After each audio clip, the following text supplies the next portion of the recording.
Hey, what's up, lightboltjoe here. Today we're going to discuss the July 31st, 2015 Disney Channel original movie, DCOM, DCOM, Descendants. This is directed by Kenny Ortega. This is not based on a book. This is a Disney Channel actual original movie.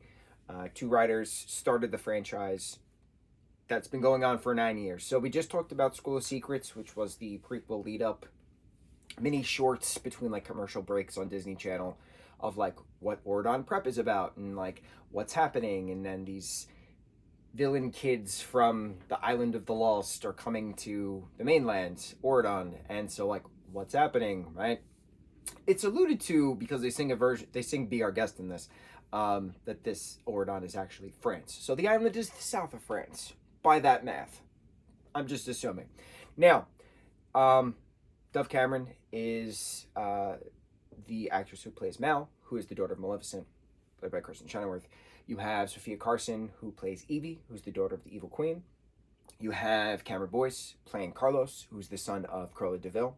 You then have Boo Boo Stewart, who is Jay, who's the son of Jafar. So that's the four main villains' kids. Of course, other villains are referenced, and throughout the franchise, we get other offspring of the other villains. And then we get other offspring of other heroes throughout. Good characters versus evil characters, right? That's the whole premise of this, good versus evil. So, very apprehensive to watch it because I was a big fan of Cameron's throughout his career, throughout his adventures, just in general. And so, he passed away July of 2019, and the third film premiered August of 2019. And I remember it vividly. I remember, the premiere event, and everybody is just crying on the red carpet or the purple carpet, whatever it was. And it was a thing where one of those like the show must go on types of things, and it just broke everyone. And it's still hard to watch those moments, flashing back, how Dove Cameron is now compared to how she was then. And then before that and stuff like that. And there was even a rumor, on Twitter or something like that prior to Cam's actual death that he had passed away. And, her and him were in an interview and they were laughing about it, and because like she texted him like, "Are you dead?" And like, it was just like a fun friend moment prior to the actual events. It's just wild how things happen. And he had epilepsy, and unfortunately it's a very serious thing that it's sometimes you can't, no amount of medication can help it. It's unfortunate, but the Cameron Boyce Foundation has been doing incredible work. His parents have been leading that, his friends have been helping with that as well. It's hard. So it was a hard thing for me to sit down to say, okay, we're gonna watch it, being a fan of his and his family's and his foundations for quite some time. How was I going to do it, right? And of course, it's wild. I've never met this person. How could I, be so emotionally attached to somebody? When you watch somebody start as a kid and they grow physically and professionally, you become a fan of their work, and then you start to see how they are in the personal aspect, and to see that they're an incredible human being, both on screen and off screen. It's hard not to be upset that they're no longer with us. So it's just where my mind was going into this Descendants franchise. So we sat down. I did not cry. I just had this big smile on my face watching this film. It's an hour 50 something long film. Completely forgot that it was extremely long, compared to other regular DCOM films. They're hour and a half, quick, you're in, you're out type of a thing. This is pushing the 2 hour mark. I saw it when it first premiered. I didn't like it when it first premiered. I didn't hate it, but I just didn't get into it as I don't know. I don't have an actual reason why in 2015 I just didn't care fully for this project. But watching this now, 9 years later, I was in the mindset of, okay, this is a fluff, this is a fun film, this is just kids being kids and just having fun in this high school, and like, let's see how this works again. So watching it, being in a fun mindset, and being in a remembering Cameron Boyce mindset, I had a big smile on my face just watching him do his thing the best that he could, and he was so talented, and it's cool watching him interact and dance and act. Action is reaction, so it's cool watching the four main of them, Dove, Sophia, Boo Boo, and Cam, doing their thing, and watching the character progression. Now, going in regards to the story of this, Mitchell, I forget his last name. Hope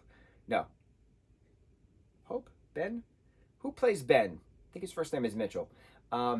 Australian actor. His accent slips at one point. I did catch that, and I was watching it. I was like, wait a minute, that's an Aussie way of saying something. Is he Australian? And I picked it up, and I was like, oh, the accent slipped. I heard it.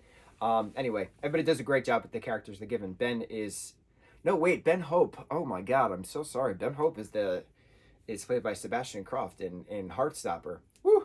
Too many Bens, and it's the things we're watching. So Prince Ben, he is the son of Belle and Beast, and he is about to be coronated. He's about to be now king. The crown is now being passed. So it's a lead up to coronation, but it's also a how do these villain kids interact with the Ordon prep kids, who are all offspring of non-villainous individuals. And the villainous individuals have the barrier set on their island. And so Ben's first decree, which he makes the announcement in the School of Secrets shorts in the as the prequel, is that he wants the villain kids to come to Ordon because they are not their parents. The parents' actions have nothing to do with the kids. They are their own people. They can make their own decisions. Why are we punishing the kids for the things that their parents did, or their grandparents, or their relatives? So that was the premise. How do you integrate villain kids into a good kid high school, evil to good? And how does that brainwashing that you're given in a certain aspect on both fronts reflect then when you're brought together on two different fronts? How does the truth come out? What's reality? And they have these conversations. They have these songs and dances, of course, throughout. Mal is doing a love spell on Ben to get him to like her. That way they can... The premise of this is that the kids want to get the fairy godmother's wand to then bring back to the Island of the Lost. That way the barrier can be broken. That way the villains can, rule the world once again, stuff like that. That's the premise. And so once things happen and the love potion is created and the love spell is created, into a chocolate chip cookie, Ben eats it, falls in love. But then when he and Mal go on their little lake date, the enchanted lake, washes away the spell, but he's still in love with her, even though he doesn't have the spell anymore. And then she tries to break the spell with an anti-love potion, and he confesses that he knew all along and stuff, but he still likes her, so they're still together. And then she does this, I am not my mother, I want to be good, I don't want to be evil. And then there's a battle of Maleficent at the coronation ceremony. It's a very well done story. I by studying story and film and shows and books and things these past many years, we've been doing these reviews, these conversations.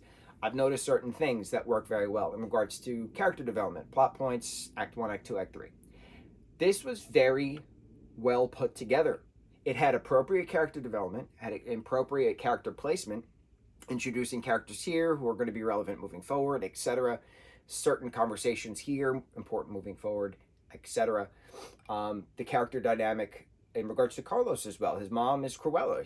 She told him dogs are evil and they're rabid pack animals and they're going to kill you and stuff. And then he meets a dog. And the dog is not trying to kill him. And he becomes best friends with the dog, whose name is Dude, who's the school's mascot mutt or something like that.